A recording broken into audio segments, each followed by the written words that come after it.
Hello friends! Welcome to day 3 of me trying to post every single day in October. I'm honestly shocked I'm still going. Today I'm going to talk about what I watched in September. I have my little list here. I got a couple notes going on. And I am so excited to talk about these movies. This month I decided I wanted to start writing like little articles about the movies I watched. So I'll show you guys those at the end. I really like them. I think they're really fun. This semester I got to do the Strong Leads Film Seminar again, which I'm so grateful for. And I'm going to do a whole different video on that, but obviously I'm still going to talk about the movies here. But the first movie I watched for that and the first movie I watched this entire month was Be Natural. It's a documentary about Elise Guy. I thought her name was Alice Guy, but she's French, so that's my bad. She was one of the first movie directors ever, but she was the first female director, which was crazy for me to find out because I had never heard of her before, and I'm a woman who wants to be a filmmaker. I'm so passionate about gender equality, both on screen and behind the screen. You know, the people who make the movies. It was just so wild to watch this and see how much work she did, and just to have no idea who she was. That was shocking. A lot of her films, unfortunately, are considered lost media now. There were some clips from some of her movies in this documentary, but not too many because, I mean, none of them really exist anymore, which is so sad. The second movie I watched was also the second movie we watched in Strong Leads, and it was Love and Basketball. I'm not a big sports person. Even in movies, I'm just not into it, so I wasn't expecting to like this. But I did. I was so invested the whole time. Basically, this movie is about two basketball players who have been neighbors since they were really little, and they grew up as friends, and they grew up playing basketball, and then when they're, I think at the end of high school, they end up falling in love and getting together, and then they stay together in college, and they break up in college. And really, what kind of drove them apart was that love of basketball. They both didn't have time for the other person because they were so focused on their sport. This was really cheesy, and it ended in a really cheesy way, and I ate it up. I loved it. It was so good. Next movie I watched was Hot Fuzz. Guys, oh my gosh. Edgar Wright has to be my favorite director of all time. He's so talented and I love his like comedy style. Like it's so specific to him. I love it. One of my friends had a couple people over at his house and that's when we watched it. And the plan for that night was to have a movie night. The plan for that night was to watch a movie and we sat in his house and talked for like 2 hours and we were like, we should probably watch a movie now. And I'm so glad we picked this one, guys. Edgar Wright he's my favorite. I love him so much. And then afterwards we watched Smosh Try Not to Laugh videos, which was incredible because I love Smosh. Back to Hot Fuzz though. This movie is about a cop in a big city who basically gets fired a little bit. But he gets transferred to a really small town where there's seemingly no crime, but of course he finds like 1 million people to arrest the first day. But there really isn't no crime. There's a lot of deaths happening, but they're like, oh, what a tragic accident. And none of them are accidents. It was so gory and it was so gross and I loved it. It was so good. And of course it was absolutely hilarious. Next movie I watched was Spider-Man. I've seen all the Spider-Man movies before, but one of my friends is making like a Spider-Man short film, so I wanted to rewatch them before I go and see that. Just so I understand like all the references. I don't know. I think I just wanted an excuse to watch Spider-Man again. So I watched the very first one with Tobey Maguire and oh my gosh, I love him. I think Andrew Garfield is my favorite Spider-Man, but Tobey Maguire is definitely my favorite Peter Parker. Next movie was the third movie we watched in Strong Leads, and that was Portrait of a Lady on Fire. The fact that I had never seen this before was crazy. It's been on my list for years and years and years, and I just never got around to watching it. It's set in 18th century France, and if you know anything about me, it's that I love period pieces. Historical dramas, all of it. Ugh.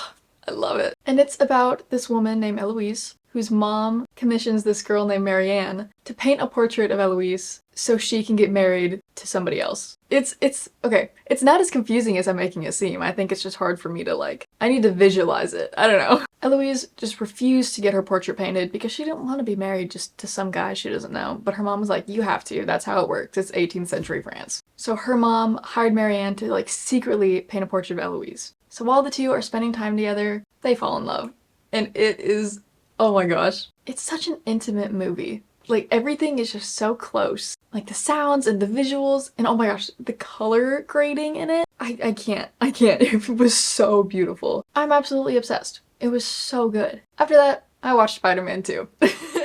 I think the switch from Spider-Man to Portrait of a Lady on Fire The Spider-Man 2 is really funny. After this, my family watched Love at First Sight, and I wanted to love this. I wanted to be obsessed with this. I wanted to like watch it and be like, this is so cute. My mother can attest to me screaming at the TV the whole time and being like, I hate this. I don't like this. It's a rom-com about two people who meet on a flight on the way to London, and then they like part ways after they get off the flight. And it was like the guy typed his number into the girl's phone and then the girl's phone died, so she doesn't have it saved. And she's like, but that was my soulmate.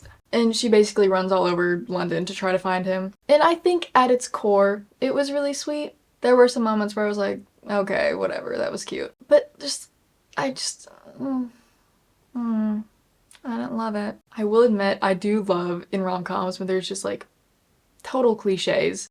Some of them were just like, ew. It just wasn't, I didn't like it. I didn't like it. After that, my family and I watched Spooky Buddies. I always love going back and watching movies that I watched growing up, but especially around like Halloween and Christmas. It just makes it so much better. And honestly, this was like kind of a little horrifying. I wasn't allowed to watch it for a long time growing up, and then I finally did when I was younger. And I felt like so cool. I was like, oh, I'm watching a horror movie. And I'm looking back and I'm like, I probably had nightmares. The like giant ghost guard dog, that thing freaks me out still. After that was the fourth movie I watched in Strong Leads, and it was Caramel. Caramel? Caramel? I think I've been saying it 2 different ways since I watched it. Like, I'll talk to people about it and I'll definitely say it 2 different ways. So if I switch it up, don't come at me. Leave me alone.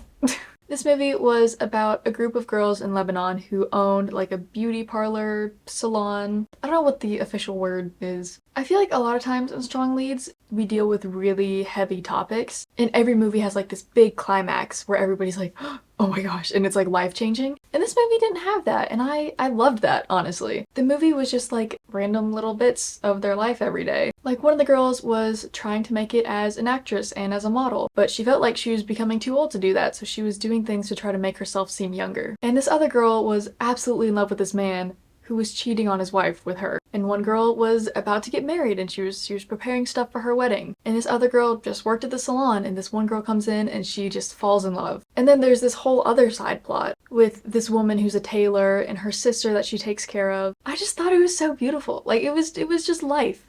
It was just life documented. And that was awesome. This is another one of those like, oh, I watched a funny movie. This was amazing. I watched another funny movie. I watched Haunted Mansion. I didn't watch the full thing, but I watched, I think, a majority of it with my family. And when I went to log it on Letterboxd, everybody was like dogging on it. Everybody hated it. I thought it was genuinely really funny. I think the cast was incredible. It was stacked. It was a crazy cast. But I thought just the line delivery and everything was so funny. Like I genuinely enjoyed it. I thought it was a good movie. Then I watched Tinkerbell and the Great Fairy Rescue.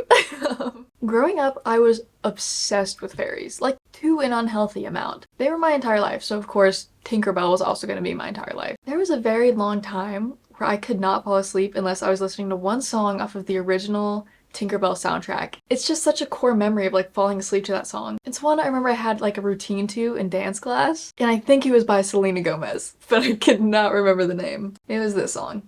Whatever that is. But The Great Fairy Rescue is about a girl named Lizzie who kind of accidentally captures Tinkerbell, and they become best friends because her dad pays no attention to her. I didn't realize how much of a problem that was until I rewatched it. I was like, I'm gonna call CPS. Like, your dad does not care about you at all. I feel like I keep sinking down in frame. But Tinkerbell and Lizzie become like best friends, but obviously Tinkerbell needs to escape and go back to Pixie Hollow. Guys, hearing myself say these words as a 17-year-old compared to a 7-year-old is kind of really funny. Then we watched Moana. I watched a lot of like family movies this month. I was writing an essay while I was watching this, which is like a weird theme I realized. Whenever I watch Moana, I'm always doing something else. Last time I watched it, I was at a friend's house and I was editing pictures for my job. And then I watched a bunch of short films slash mini episodes. First of all, I watched Bosses. I love short films or like little skits that Rachel Sennett makes. Why am I so far down? They're always so obscure. And I mean, they all just feel like a fever dream. And I love that. I love that for her. I love that for me. I get really into Jackie I can't pronounce their last name. And of course by that I mean I watched like 2 of their short films. But the short films I watched were called Mismatched and Bang Bang. They're both animated in a style that I really loved. Mismatched was just real. It was just relatable. It was somebody who got a text that was like, hey, do you want to hang out? So they spent like the entire time picking out an outfit, and then at the end the person was like, actually just kidding, I can't make it. So they're like, oh, okay. And the second one, I mean, it was just modern day Thelma and Louise. I loved it. It was so great. I'm not gonna talk about all the ones that I watched because I watched a butt ton. So here are some quick little reviews of some that I watched that I'm not gonna talk about. I love Adventure Time so much. I watched all 5 of the Frog Seasons mini episodes. There's spring, summer, autumn, winter, and spring again. I loved the water nymph in, I want to say it was summer, but I could be totally wrong. I don't know. You know the old saying, you can lead a frog to crown, but you can't, don't look him in the mouth. I loved her. She was so funny. Lastly, I watched Bounty. This was also animated in an art style that I just absolutely loved. It was so precious. It was really short, but so much went on in that short amount of time, and it was really precious. And I'm not gonna spoil anything, but you guys need to watch it just for the end, because the end was so, oh my gosh, it was so good. That's all that I watched in September. Here are some of the articles that I wrote. It's not really an article, I guess. It's just the movie poster and like a picture from the movie. I put my review, I put other people's reviews that I really liked, I put the synopsis. But they've been really fun to make. And then I'll make like collages of the movie. It's been so much fun finding those pictures. Thank you so much for watching. I hope you had a good time watching this video. I had a very fun time making it, and I will see you guys tomorrow.